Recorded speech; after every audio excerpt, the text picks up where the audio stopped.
Marcus Chen had been drifting in the escape pod for 3 days when the Korthak warship found him. The massive vessel, bristling with plasma cannons and void missiles, could have easily vaporized his tiny craft without even registering the energy expenditure. Instead, they chose to bring him aboard. The Korthaks were apex predators from the Rigel system, standing nearly 9 feet tall with chitinous exoskeletons that could deflect most conventional weapons.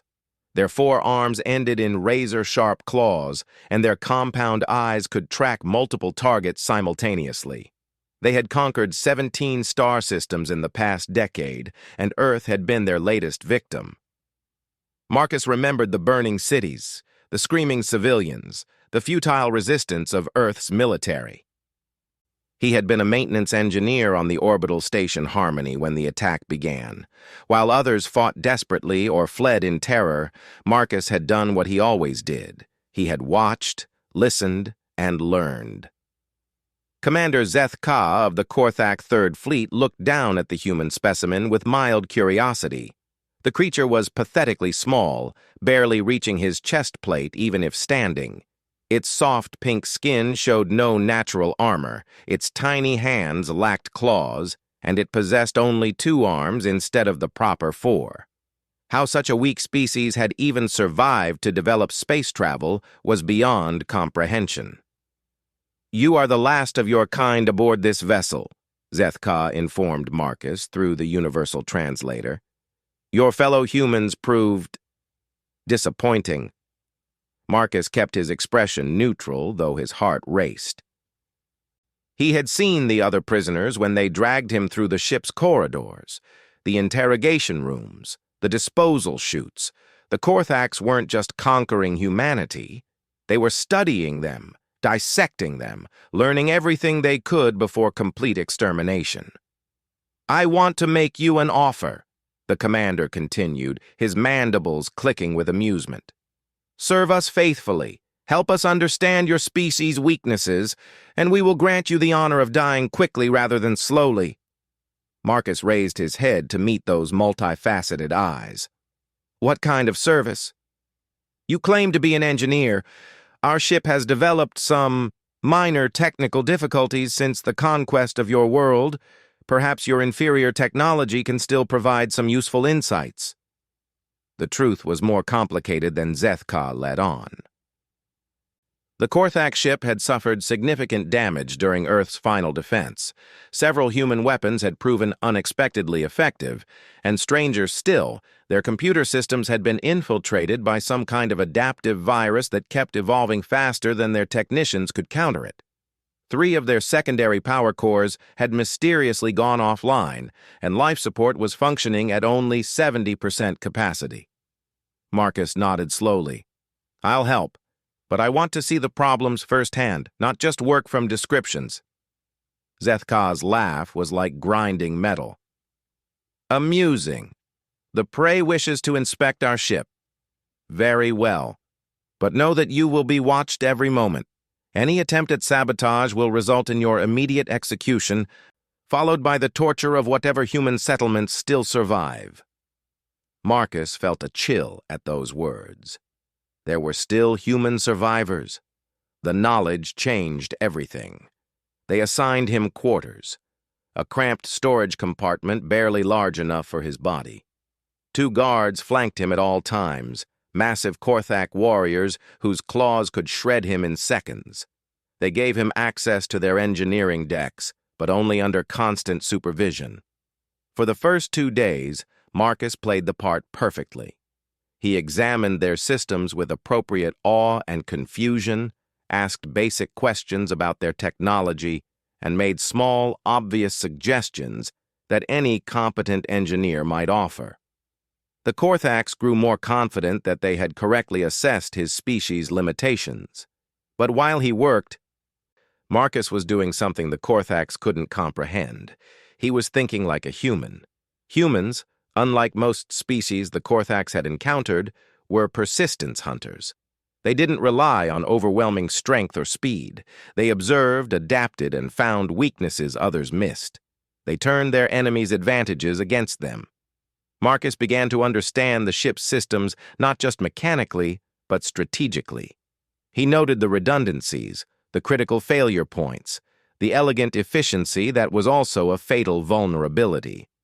Most importantly, he began to recognize the virus patterns in their computers, patterns that looked remarkably familiar.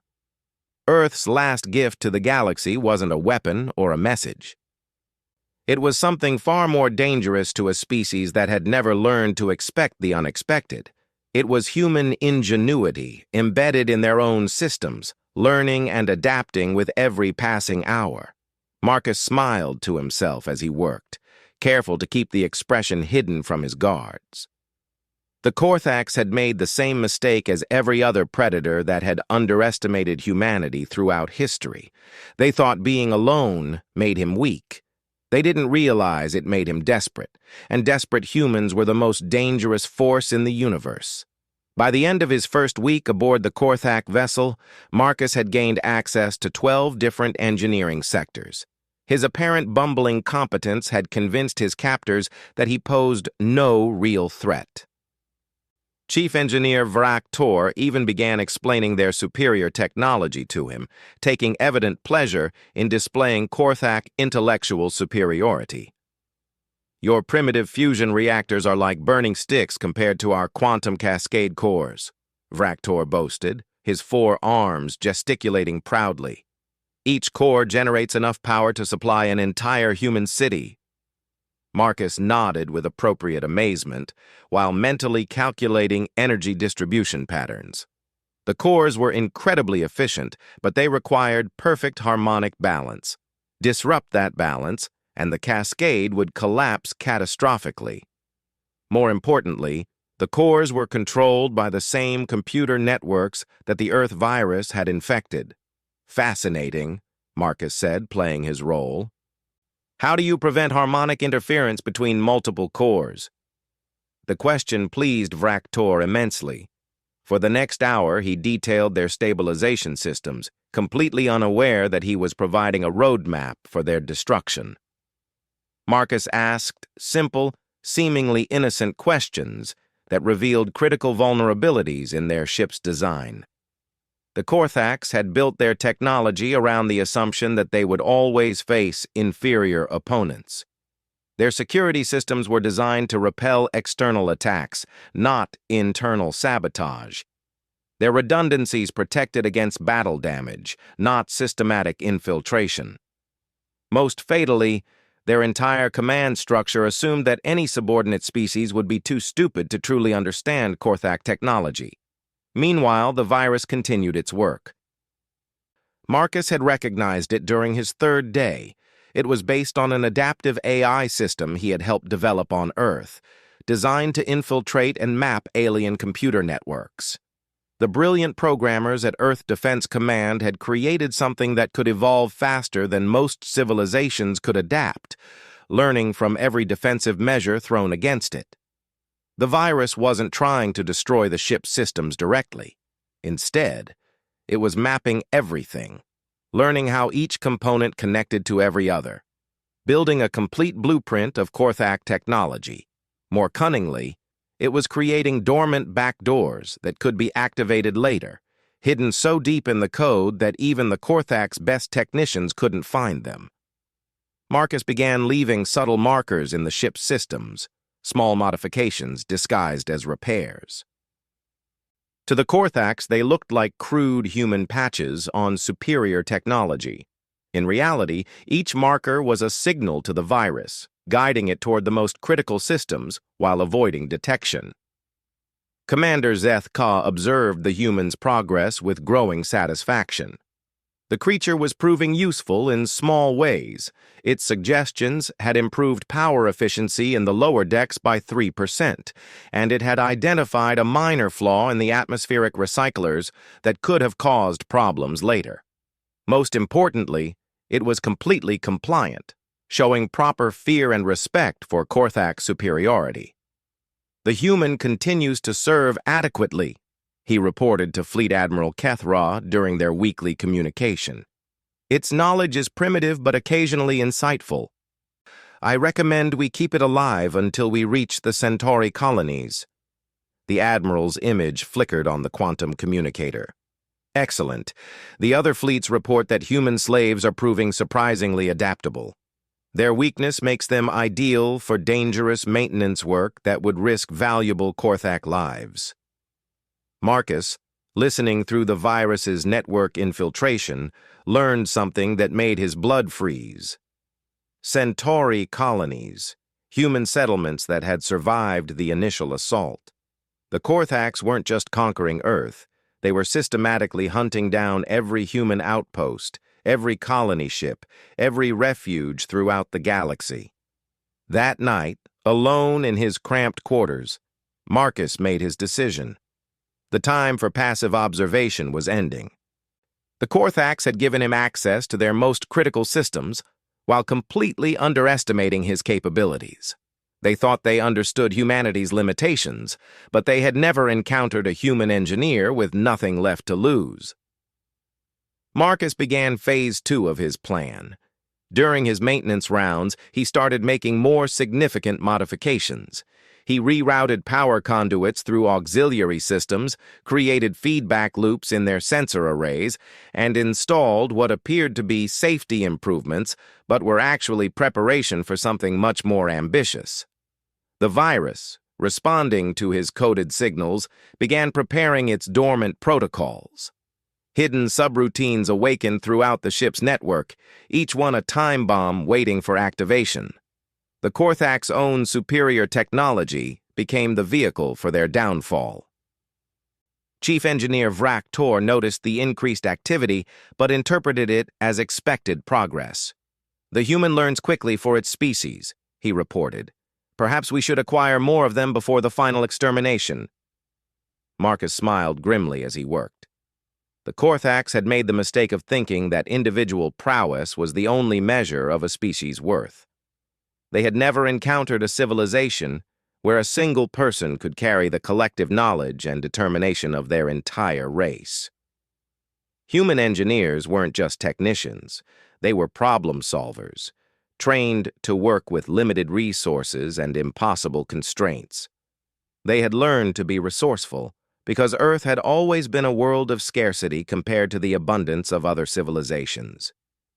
Where Korthak engineers relied on overwhelming technological superiority, human engineers relied on creativity, adaptation, and the ability to make any system work regardless of its original design.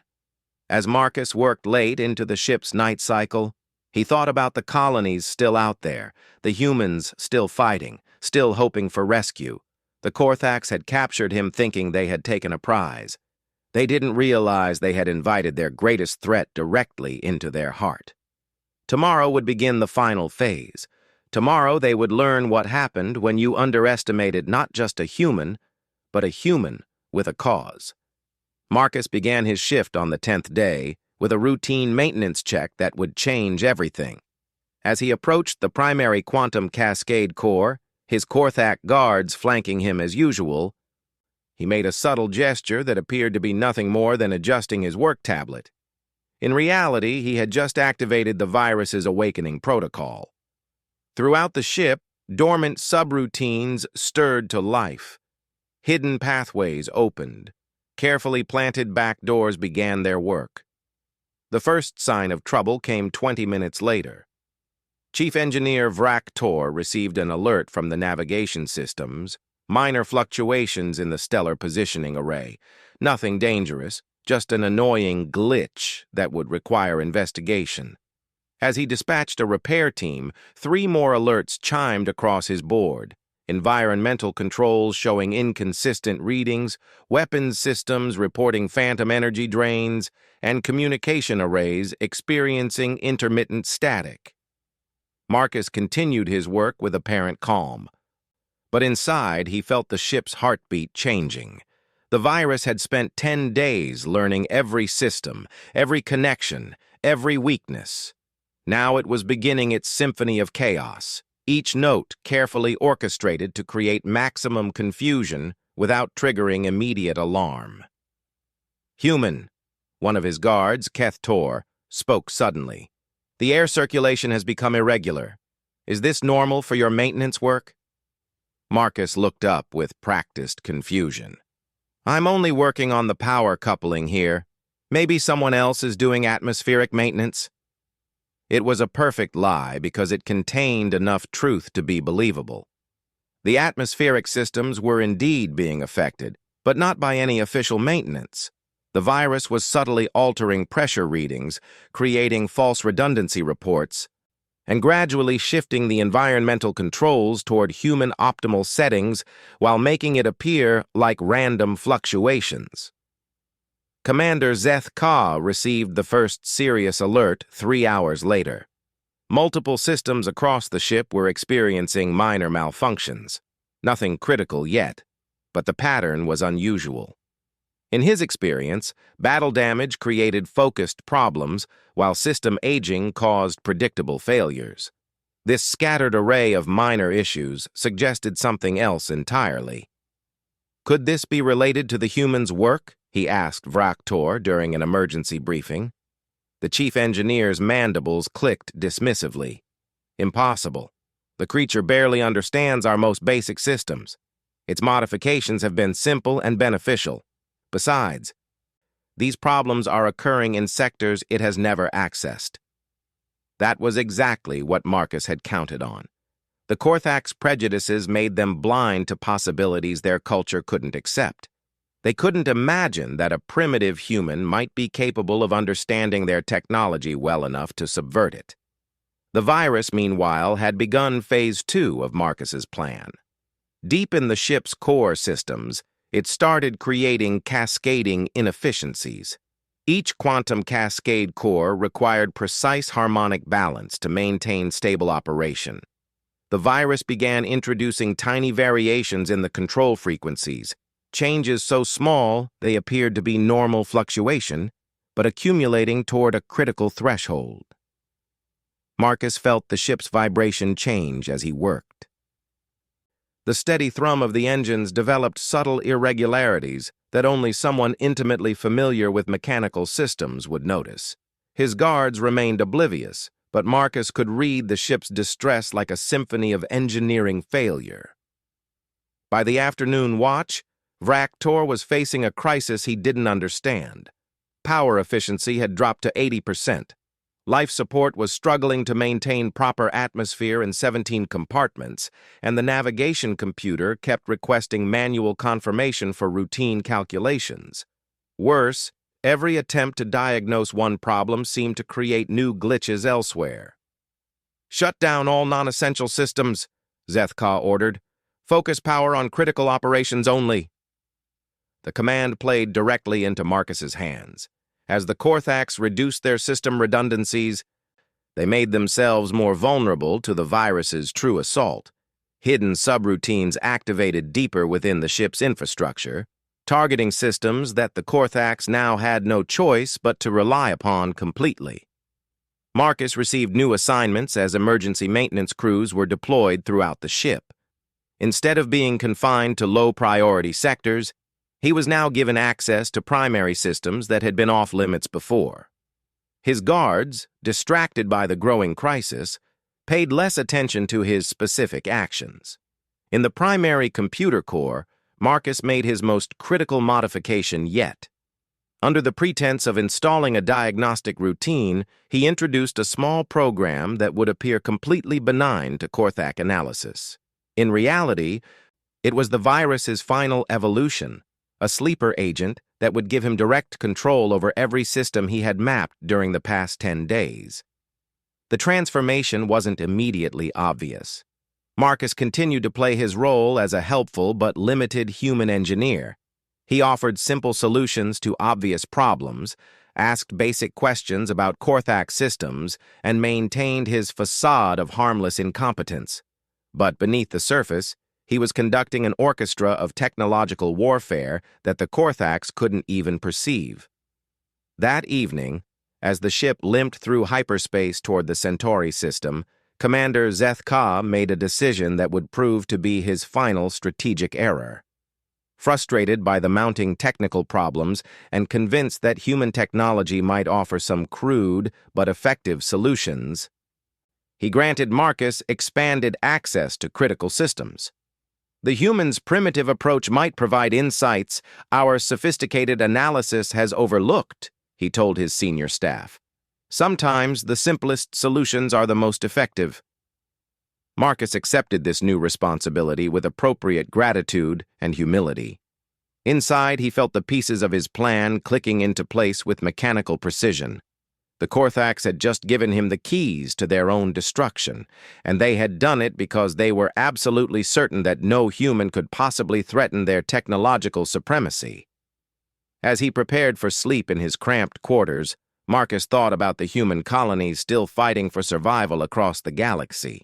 Tomorrow, he would show the Korthax what happened when humanity's greatest strength, the ability to turn any tool into a weapon, was combined with their greatest weakness, the assumption that strength always conquered intellect. The ship hummed around him with increasing irregularity, each fluctuation a note in the song of its approaching doom. Tomorrow, the Korthax would learn that they had not captured a human. They had captured humanity itself, distilled into one determined engineer with nothing left to lose and everything left to fight for.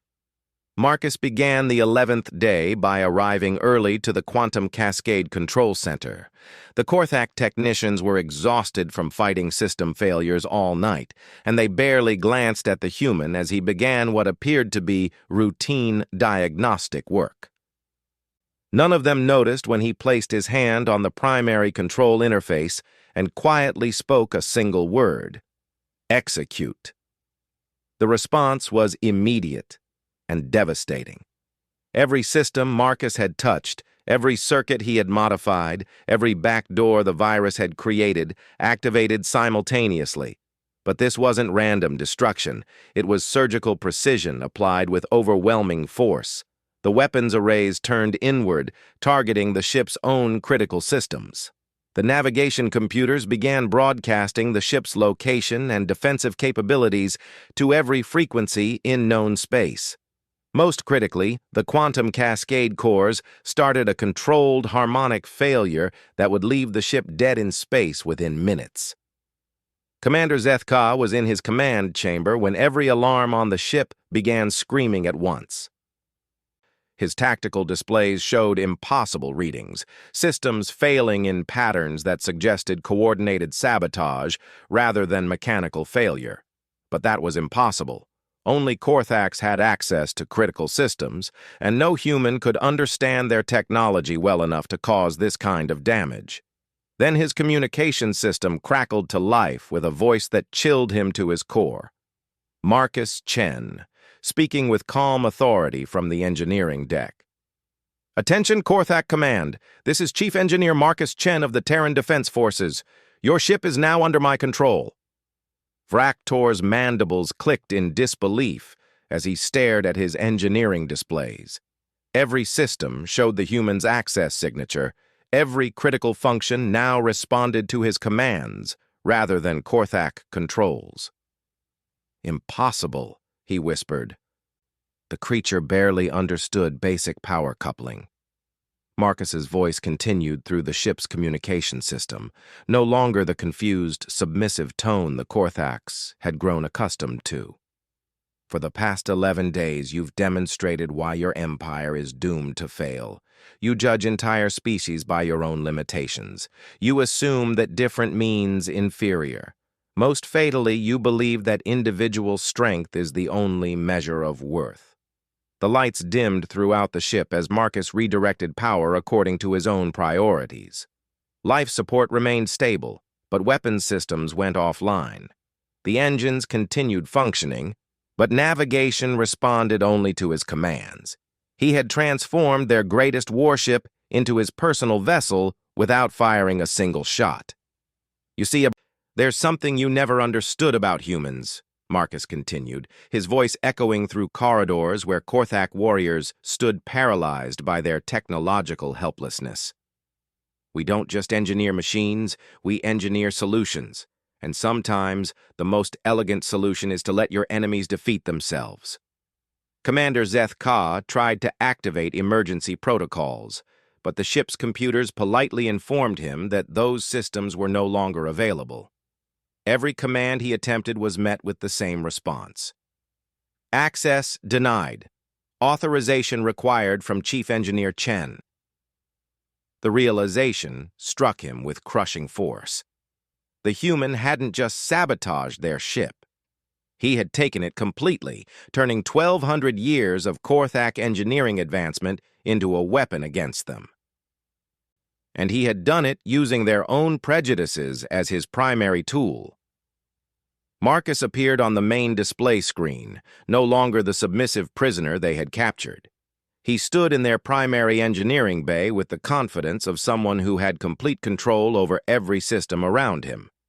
The virus, their minor technical difficulty, swirled behind him in the form of scrolling code that displayed the complete schematics of every Korthak vessel in the fleet.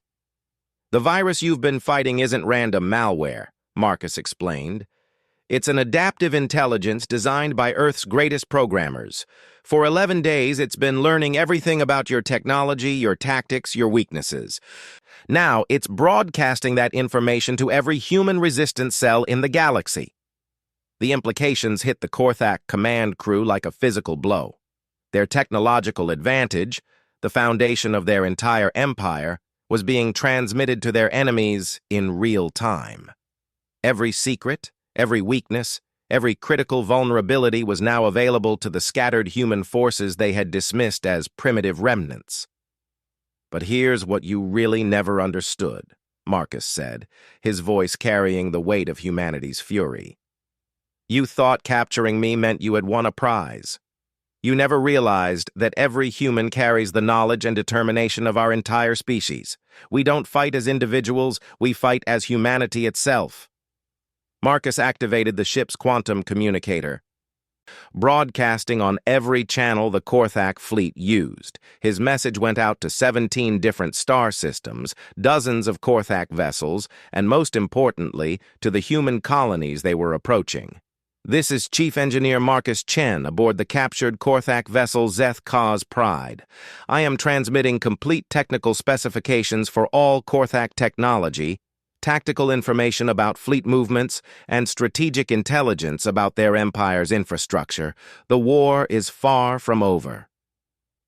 In the Centauri system, human engineers received the data transmission and immediately began working on countermeasures. On Earth, the resistance movements gained access to technologies that could turn the tide.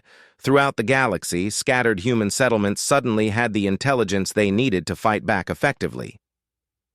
Marcus looked directly into the camera, speaking to the Korthak crew but addressing something larger. You underestimated one human engineer, but that engineer represents every human who ever turned a disadvantage into an advantage, every human who ever refused to accept defeat. Every human who ever proved that intelligence and determination can overcome any technological superiority. Commander Zeth Ka finally found his voice. What do you want? Surrender? Mercy? Marcus smiled, not with hatred but with the cold satisfaction of a problem solved. I want you to carry a message back to your fleet. Tell them that humanity doesn't just fight to survive. We fight to win. And when humans fight to win, we don't just defeat our enemies. We turn them into examples for anyone else who might underestimate us. The ship's engines powered down as Marcus set them adrift in space. Emergency beacons activated automatically, ensuring the crew would be rescued by other Korthak vessels. He could have destroyed them completely, but that wasn't the human way. Humans fought for principles, not for slaughter. As the escape pods launched, carrying Marcus toward the approaching human fleet that had received his coordinates, he reflected on the past 11 days. The Korthaks had taught him something valuable. The most dangerous enemy wasn't the one who underestimated you by accident, but the one who underestimated you on purpose. Behind him, the crippled Korthak warship drifted powerless through space, its crew alive, but utterly defeated. They would return to their fleet with a story that would spread through their empire like wildfire. The tale of how a single human engineer had turned their greatest strength against them, using nothing but intelligence, patience, and the unbreakable human refusal to accept defeat. The galaxy would never underestimate humanity again.